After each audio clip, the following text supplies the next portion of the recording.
기도드립니다. 다 함께 하나님의 말씀 시편 40편 5절 말씀 함께 보시겠습니다. 시편 40편 5절 말씀입니다.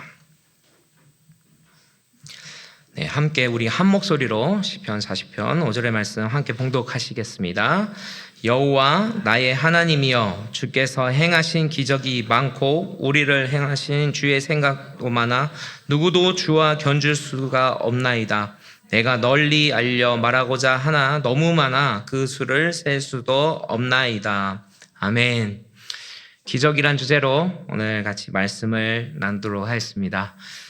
사랑하는 성도 여러분, 기적하면은 여러분들은 어떤 단어가 떠오르십니까? 어떤 생각이 떠오르십니까? 기적이라는 그 단어를 여러분들 이렇게 떠올려 봤을 때 다양한 생각들이 여러분들 안에 있을 것 같습니다. 기적 이렇게 딱 생각을 했을 때 놀라운 일, 또 신기한 일, 내 삶에서는 단 한 번도 없었던 일, 이런 어떤 기적 이렇게 했을 때 여러분들 가운데 떠오르는 다양한 생각들, 단어들이 있을 것 같습니다. 그런데 저는 기적 이렇게 했을 때 떠오르는 단어가 오늘입니다. 오늘. 그 이유는 오늘도 하나님의 기적이 계속되고 있기 때문입니다. 하나님의 그 기적은 오늘도 계속되고 있음을 여러분 믿으십니까?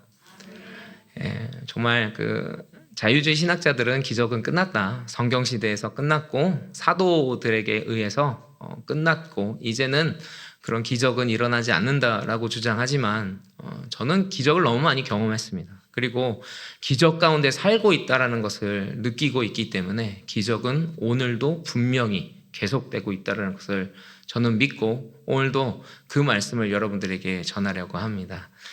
기적을 제가 많이 묵상하는 가운데 세 가지 기적의 요소가 있다는 것을 깨닫게 되었습니다. 기적의 세 가지 요소는 바로 이성과 원함과 기록, 이 세 가지였습니다. 이 세 가지를 조금씩 찬찬히 살펴보면서 기적에 대해서 우리가 조금 묵상하기를 원합니다. 이성에 대해서 먼저 우리가 조금 살펴보기를 원합니다. 이성, 우리들의 생각과 사고를 말하고 있죠. 기적이라는 것이 이성과 전혀 상관이 없을 거라고 많이들 생각을 합니다. 그러나 이성이 없이는 기적이 없다는 걸 우리가 기억해야 합니다.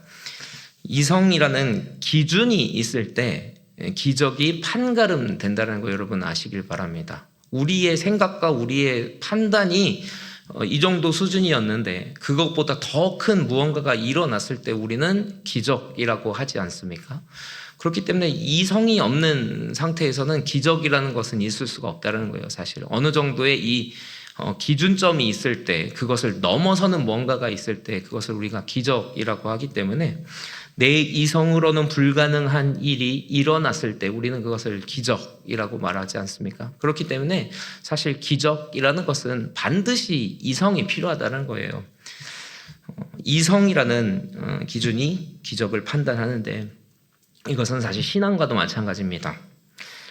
이성을 포기하는 것이 신앙이다, 이렇게 세상 사람들은 조금 비꼬듯이 얘기를 합니다. 너희들은 생각이 없어서 사고를 못해서 지금 좀 심한 말로 사막의 잡신을 믿는다, 막 이렇게까지 비꼬아요. 제가 예전에도 말씀드렸듯이 저는 안티 기독교 이런 데 많이 들어가 보거든요. 그러면은 사막의 잡신을 왜 믿냐 막 이러면서 막 하나님 없다 막 이러면서 막 증거를 막 내미는 곳이 안티 기독교 이런 사이트인데요.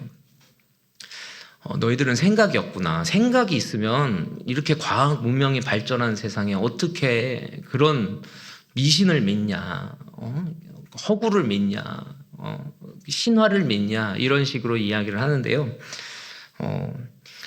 이성을 포기하는 것이 신앙이 아닙니다. 이성이 말씀에 굴복되는 것이 바로 신앙입니다. 말씀이 내 이성보다, 내 생각보다, 내 판단보다도 위에 있다라고 인정을 하는 것이 바로 우리의 믿음입니다. 과학 만능주의가 계속 되고 있고 과학이 계속 발전하면 발전할수록 믿는 자들이 과학 앞에 그 믿음을 잃어갈 것이라고 많은 사람들이 추측했습니다. 진화론 나왔을 때 그때 참 팽배했죠.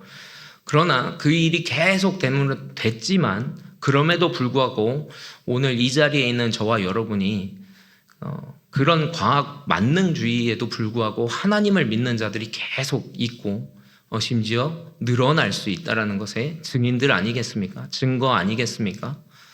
아무리 과학이 발전한다고 해도 저는 하나님이 가려질 거라고 생각하지 않습니다. 과학이 발전하면 발전할수록 그 과학보다 크신 하나님이 계속해서 오히려 증명되고 있다고 저는 믿습니다. 이성이 없는 짐승들에게 특징이 있어요. 그건 예전에 담임 목사님께서도 말씀하셨듯이 신앙이 없습니다. 그들에겐 종교가 없다라는 것이죠. 이성을 가지고 있는 우리 사람들에게만 허락된 것이 사실은 이 종교성 아니겠습니까? 세상은 그거를 종교성이라고 이렇게 이야기를 하지만 저는 그것을 하나님이 우리에게 부어주신 그 하나님의 형상, 우리는 하나님의 형상으로 지원받았기 때문에 종교라는 어떤 믿음이라는 것을 가지고 있다라고 저는 믿습니다. 우리가 이성을 포기하는 것이 신앙이 아닙니다. 오히려 이성을 가지고 하나님을 계속 묵상하고 그 이성보다 더 크신 하나님을 받아들이는 것이 신앙이고, 그 이성보다 더 큰 일이 일어났을 때 이건 하나님께서 하신 기적이다 이렇게 받아들일 때 우리의 신앙은 계속해서 커질 줄 믿습니다. 우리는 주님이 주신 이성을 계속 사용하여서 우리의 믿음을 계속 키워나가야 될 줄 믿습니다. 그렇기 때문에 우리는 계속해서 한 손에는 성경을 들고 한 손에는 신문, 이런 이야기가 있지 않습니까? 저는 연구하는 것, 공부하는 것 이런 것을 두려워하지 말아야 된다고 생각합니다. 왜냐하면 믿음이 확실한 사람들, 그리고 기적 가운데 살고 있다라고 믿는 사람들에게는 감히 세상의 학문과 세상의 경험, 세상에 축적되어 있는 그런 것들이 믿음을 흔들 수 없다는 걸 저는 확신합니다. 하나님이 살아계심을 믿는 자들에게는 그런 것들이 더 이상 믿음의 방해가 되는 것이 아니라, 믿음을 흔드는 것이 아니라 오히려 믿음을 더욱더 굳건하게 지켜주고 더욱더 그 지식보다, 그 과학보다 더 크신 하나님을 바라보면서 믿음이 더욱더 성장하고 하나님을 찬양하게 될 줄 믿습니다. 원함에 대해서 한번 또 묵상하기를 원합니다. 이 원함이 없을 때는 기적이 일어나도 기적이라고 이야기를 하지 않습니다. 그냥 신기한 일이죠. 그냥 신기한 일, 또는 심지어 저주나 재앙이라고까지 이야기를 한다는 걸 우리가 기억해야 합니다. 원함이 있을 때에만 사실 그것이 우리는 기적이라고 다 부른다라는 것이죠. 예를 들어 볼게요. 출애굽을 보면은 10가지 기적이 나옵니다. 10가지 기적. 믿는 자에게는 10가지 기적이었지만 믿지 않는 그 애굽 사람들, 그리고 파라오에게는 10가지 재앙이었다라는 것이죠. 분명히 이스라엘 사람들은 원했습니다. 하나님께서 우리의 원통함을 갚아주시고 우리의 자녀들을 죽이고 우리들의 그 노동력을 착취하면서 빼앗았던 저들에게 하나님의 징벌이 내리기를 원했는데, 그 10가지 재앙이 일어나니까 이스라엘 사람들은 10가지 기적이라고 이야기를 하는 것이죠. 그러나 세상 사람들의 관점으로 봤을 때에는 자기들에게 임한 기적이 아닌 재앙, 저주, 이렇게밖에는 받아들여지지 않는다는 것이죠. 그렇기 때문에 우리가 기적이라고 부르려면은 기적을 원하는 바가 있어야만 사실은 기적이라고 부를 수 있다는 것이죠. 이 성경을 딱 볼 때 원함이 없으면은 성경에서 말하는 기적이 절대 기적이 아니게 됩니다. 마리아가 성령으로 잉태를 했습니다. 믿는 자들에게는 이것만큼 감격스러운 일이 없습니다. 정말 너무나도 놀라운 일이며 하나님이 우리를 사랑하고 있다는 증거입니다. 그런데 인본주의자들이나 여성 해방운동 이쪽 하는 분들은 분노를 하는 거예요. 어떻게 처녀의 몸에 임신을 시킬 수가 있냐? 하나님이란 사람이 저주받은 거다. 이거는 정말 평등하지가 않은 거다. 오히려 이런 식으로 해석을 한다는 거예요. 마리아에게 너무나 큰 짐을 지었다. 이거는 잘못된 일이다. 이런 식으로 해석을 할 수 있다는 거예요. 인본주의가 더 강해버리니까 우리의 놀라운 정말 그 기적, 하나님의 행하신 놀라운 기적도 이들의 눈에는 비판적으로 보인다는 거예요. 이게 무슨 기적이야? 사람 하나 완전히 이렇게 처참하게 만드는 게 무슨 기적이야? 이런 식으로 이야기를 한다는 거예요. 그 문화가 깊숙하게 세상 그런 그 예술 작품에 많이 투영이 돼 있다는 것을 많이 경험합니다. 서양이 보면은 드라큘라 뱀파이어를 생각해 보십시오. 독특하지 않습니까? 피를 마셔야만 살 수 있잖아요. 이게 사실은 이 성찬을 하는 그리스도인들을 비꼬는 그런 데서 시작을 했다는 거죠. 심지어 그 로마에서 그 우리 믿는 자들 그 초대 이 성도들을 비판을 할 때 이런 비판이 있었다는 거예요. 쟤네들은 식인을 한다는 거예요. 피와 살을 먹는 아주 야만적인 종교인들이다 라고 얘기를 하는데, 그 성찬을 그런 식으로 받아들였다는 거죠. 예수님께서 말씀하신 내 살과 내 피를 먹어라를 단순히 정말로 그런 쪽으로 상상을 하고 정말 야만스러운 그런 종교라고 폄하했기 때문에 예수님의 그 부활마저도, 그리고 그 피를 마시는 그런 행위마저도 아주 이렇게 나쁘게 표현을 한다는 걸 알 수 있죠. 좀비가 한동안 엄청나게 유행을 했습니다. 우리나라에서도 그런 관련된 막 영화가 나왔고, 미드에서도 시즌이 상당히 길게 이렇게 좀비에 관련된 그런 드라마들이 많이 나왔는데요. 그 좀비들을 보면 특징이 있습니다. 좀비에게 물리면 좀비가 돼요. 이게 그리스도인에게 물리면 그리스도인 된다. 이 전도 자꾸 되는 그거를 약간 비꼰 거거든요. 되게 안 좋게 혐오스럽게 만들지 않습니까? 우리 입장에서는 기적적인 건데, 세상의 관점에서는 이게, 세상의 관점에서, 사단의 관점에서는 두렵고 무서운 거라는 거예요. 예수님이 부활한 것만큼 우리에게 기쁨이 없지 않습니까? 그런데 예수님이 부활한 것만큼 사단에게 두려운 건 없는 거예요. 죽음의 권세를 이기신 예수님을 사단은 너무나 두렵고 너무나 싫어하기 때문에 세상 미디어를 통해서 알게 모르게 기독교를 계속해서 비판하는 겁니다. 왜? 믿지 말라고. 저렇게 된다.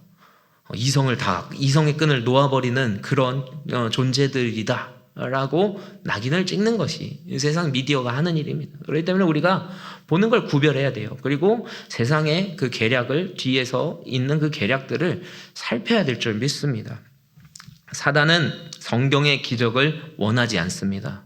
그렇기 때문에 사단의 입장에서 하나님이 하시는 놀라운 일들과 기적들을 그들의 입장에선 재앙이고 저주라고밖에는 얘기하지 않는다는 것이죠. 기적의 두 번째 원리는 원함이 반드시 있어야 된다는 것이죠. 세 번째는 바로 기록입니다.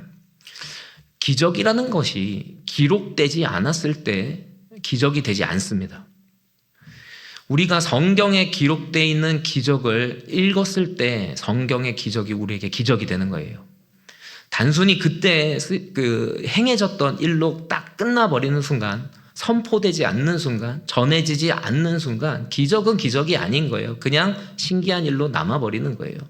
그러나 기록되었을 때, 그 기적이 선포되었을 때, 다른 사람들에게 나누어졌을 때, 그 사람들이 그 기록을 보고 그 기적을 믿을 때 기적은 진짜 기적이 된다는 것이에요. 그렇기 때문에 우리는 기적을 항상 경험하지 않습니까? 제가 이 자리에서 설교하는 게 기적입니다. 여러분은 저를 이렇게 좋게 보시는 분들도 계시겠지만, 저는 저를 잘 알지 않습니까? 여러분보다 저는 저를 더 잘 알지 않습니까? 이렇게 설교할 주제가 되는 사람이 아니에요. 그럼에도 불구하고 하나님께서 사용해 주시기 때문에, 세워 주셨기 때문에, 그 기적 때문에 제가 이 자리에서 감히 여러분들에게 말씀을 전하고 있지 않습니까? 이 부족한 사람이. 저는 생각할수록 너무 놀라워요. 이게 기적이에요, 사실. 아까 이성이 있어야 기적이 된다고 말씀드렸죠. 우리 그냥 이성으로는 숨 쉬는 게 당연한 거예요. 너무나 산소가 많으니까. 자고 일어나는 게 당연한 거예요. 늘 그래 왔으니까.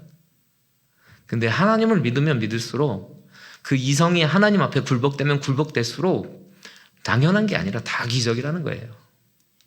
그렇기 때문에 우리는 계속 그 기적을 기록해야 됩니다. 정말 하나님께서 내게 행하신 놀라운 일들을 계속 기록해야 돼요. 그리고 그걸 봐야 돼요. 그래야만 우리가 잊지를 않습니다. 정말 사람이 악하다라는 거를 저를 통해서 느낍니다. 놀랍게 하나님의 행하신 일들을 너무 잘 까먹는 거예요. 우리가 아까도 출애굽 얘기를 했잖아요. 그 10가지 놀라운 기적과 홍해가 갈라지는 기적, 애굽 사람들 입장에서는 재앙들이죠. 그 재앙들이 다 이스라엘 백성에게 이렇게 임했는데도 불구하고 금방 물이 없으니까 잊어버리잖아요. 오히려 정말 하나님의 기적을 기록하고 기억했던 사람들이 있었다면 물이 없을 때 기대하겠죠. 아, 이번엔 어떻게 하실까? 와, 또 하나님이 뭔가를 하시겠지? 기대가 있어야 되는데 오히려 그 순간에 불평이 나간다는 거예요. 이스라엘 백성을 보고 한심하게 생각할 게 아닙니다. 우리들도 마찬가지인 거예요. 조금만 어려운 일이 있을 때, 뭔가 힘든 일이 다가왔을 때 기대보다는 좀 낙담과 불평이 나오지 않습니까? 그렇기 때문에 우리는 계속해서 기적을 기록해야 되는 것입니다. 아, 이때 하나님 이렇게 하셨는데 이번에는 어떻게 하시나? 아, 나 기대가 된다. 힘들고 어려운 일이 이렇게 다가왔을 때, 와, 하나님이 얼마나 나를 더 크게 쓰시려고, 하나님이 나에게 얼마나 더 큰 걸 주시려고, 정말 이런 마음이 우리 안에 있었으면 좋겠습니다. 정말 그 기적을 기대하는 그런 우리 세곡 사랑의 교회 성도님들 될 줄 믿습니다. 제가 이 기적에 대해서 이렇게 말씀을 쭉 드렸는데요. 사실 제 기적의 간증을 하기 위해서 이 말씀을 드린 겁니다. 놀라운 기적이 저 안에 정말 많았는데 그 중에 이거는 제 이성으로는 도저히 일어날 수 없는 일이 일어난 그 간증을 조금 하려고 합니다. 첫 번째는 제가 책을 읽는다라는 것입니다. 네, 제 아내는 압니다. 제가 책을 얼마나 싫어하는지. 아내는 책을 너무 좋아해서 막 집에 책을 가져오는데 저는 몰래 다 버려요. 이렇게. 왜 이렇게 집에 이렇게 물건이 쌓이고 이게 스트레스입니다, 여러분. 네. 그래 허락받고 버려요. 네. 이렇게 막 버리지 않습니다. 네.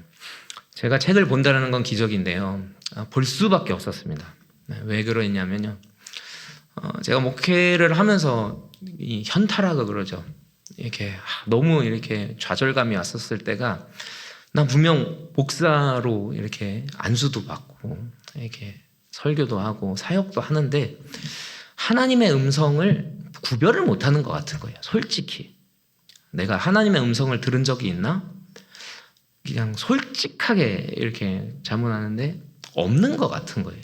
나 분명히 하나님의 음성을 들어야 되는 사람인데, 하나님의 음성을 분별해야 되는 사람인데 나는 왜 그게 안 될까? 이런 좀 좌절감에 빠졌을 때, 그때 제가 이 책을 보게 됩니다. 하나님의 음성이라는, 달라스 윌라드라는 신학자가 쓴 책인데요.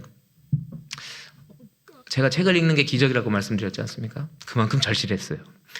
이거라도 읽어서 뭔가 좀 얻는 게 있으면 좋겠다. 막 이런 생각을 가지고 이 책을 읽기 시작한 거예요. 그때가 이제 부모님이 이제 은퇴를 하시고 이게 지하실을 얻으셔서 거기에 본인들이 가지고 있던 책들을 다 이렇게 갖다 놓으신 거예요. 그러니까 저는 그때 연습실이 필요했기 때문에 악기를 갖다 놓고 서로 이게 이제 합이 맞은 거죠. 부모님은 책을 갖다 놓고 저는 악기를 갖다 놓고, 그러니까 저는 그냥 거기서 늘 악기를 하고 막 이랬는데 도저히 안 되는 그 상황에 부모님의 그 책들을 이렇게 읽기 시작한 거예요. 첫 번째 기적입니다. 네. 제가 책을 읽은 그런 기적 가운데 있는데, 이 책을 읽는데 너무 은혜가 되는 거예요. 아, 참 좋다.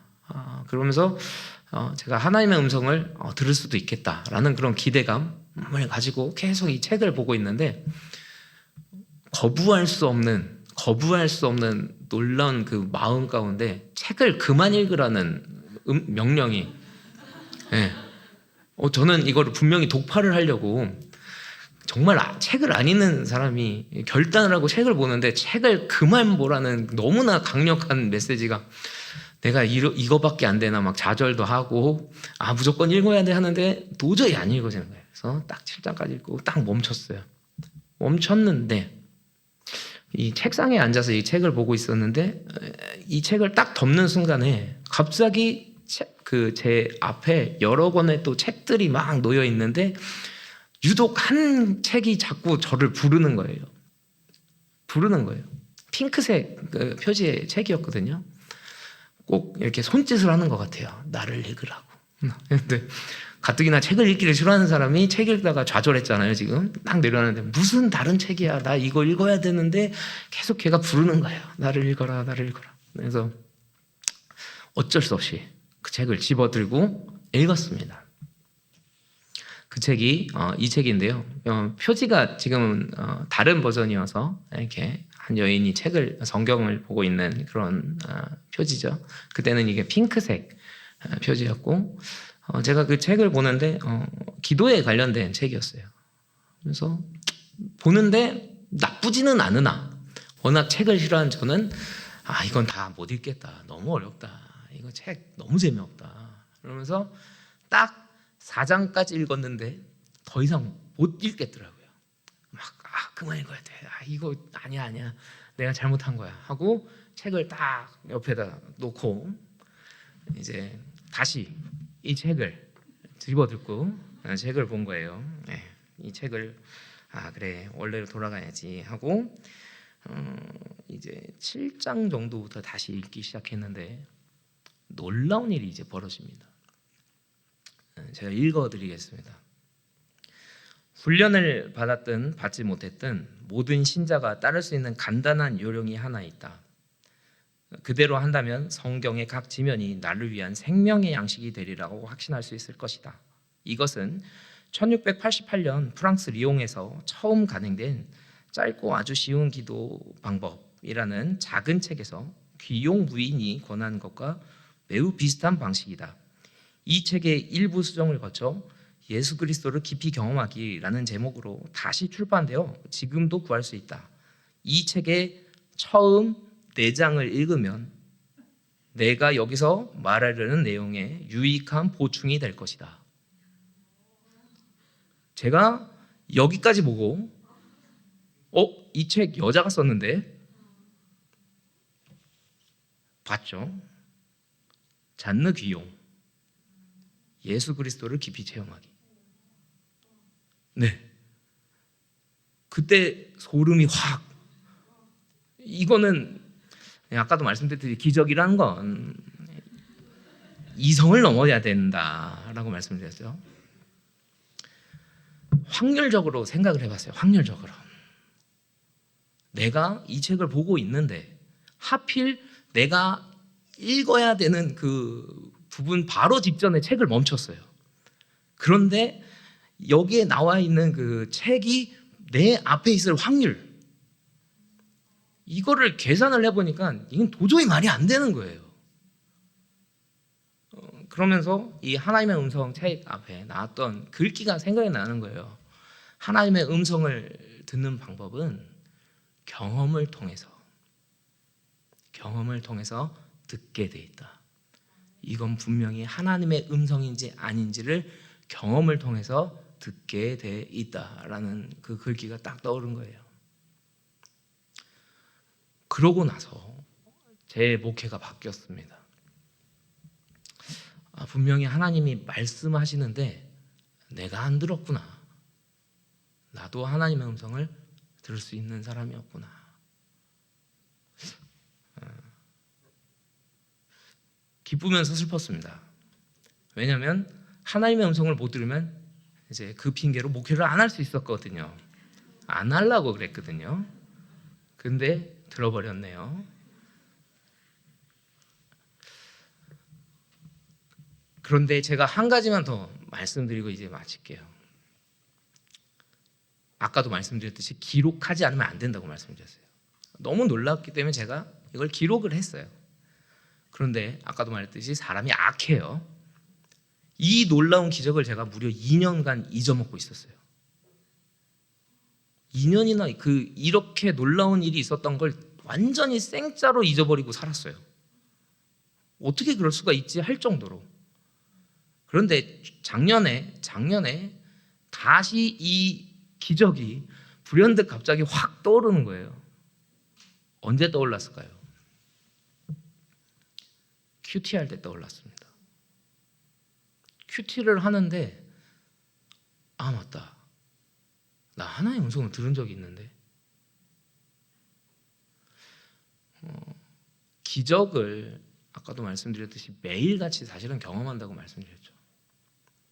우리가 하는 그 아침에 잠깐 성경책을 펴고 그 말씀을 읽는 게 사실은 기적입니다. 저 같은 이런 기적이 저는 여러분들에게도 분명히 있을 거라고 믿습니다. 그리고 여러분들에게 있기를 원합니다. 비결은 큐티입니다. 목사님이 계속 강조하시는 이유가 있어요. 우리는 있기 때문에 매일 하나님 말씀 봐야 되는 거예요. 이 정도면 충분하지. 나 40년 동안 하나님 믿었는데 50년 동안 하나님 믿었는데 내가 들은 설교가 얼만데 그거 자고 일어나면 다 그냥 리핏입니다. 그날 하나님 주시는 음성에 귀 기울이셔야 돼요. 놀라운 기적을 경험했음에도 불구하고 유지가 되지 않을 때, 기록되지 않을 때, 그걸 계속 묵상하지 않을 때 끊어져요. 목사님 저도 끊어졌잖아요. 그런데 다시 말씀 가운데 매일같이 하나님의 말씀을 읽으니까 제가 중간에 사역이 중고등부로 바뀌어서 하나님 뜻이라는 것을 그때 깨달았습니다. 이제 찬양 인도할 때는 큐티를 조금 빼먹었거든요, 사실. 전혀 티가 안 나니까 누가 뭐라고도 안 하니까. 그래서 조금 이게 백지가 되게 많았거든요. 근데 제가 또 책임감은 강해요. 중고등부를 맡으니까 큐티를 안 하면서 하라고는 할 수가 없는 거예요. 그래서 그 맞는 날부터 하루도 빼먹지 않고 했거든요, 제가. 그랬더니 하나님께서 잊고 있던 기적을 불현듯 다시 떠오르게 하신 거예요. 그때 또 깨달은 건 이런 놀라운 기적보다도 더 큰 게 사실 큐티구나. 매일 묵상하는 것이구나. 예배 자리에 빠지지 않는 거구나.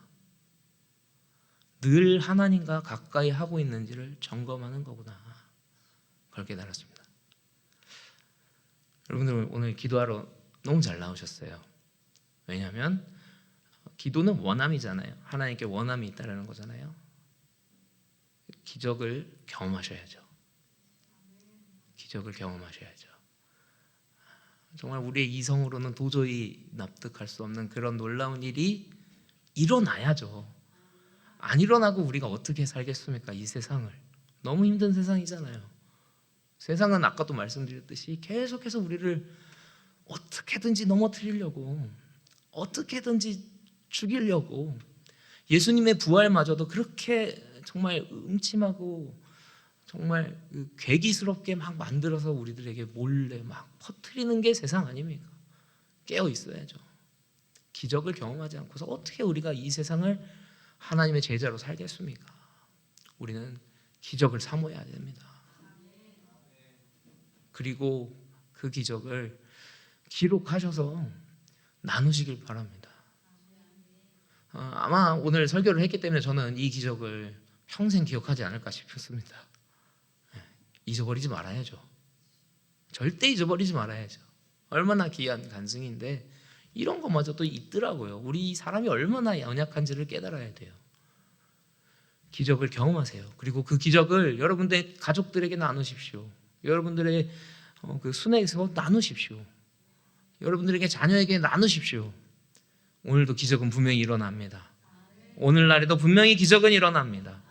그 기적을 사모하시면서 하나님 앞에 부르짖는 저와 여러분 되기를, 우리 세국 사랑의 교회 되기를 소망합니다. 우리 시간에 같이 기도했으면 좋겠습니다.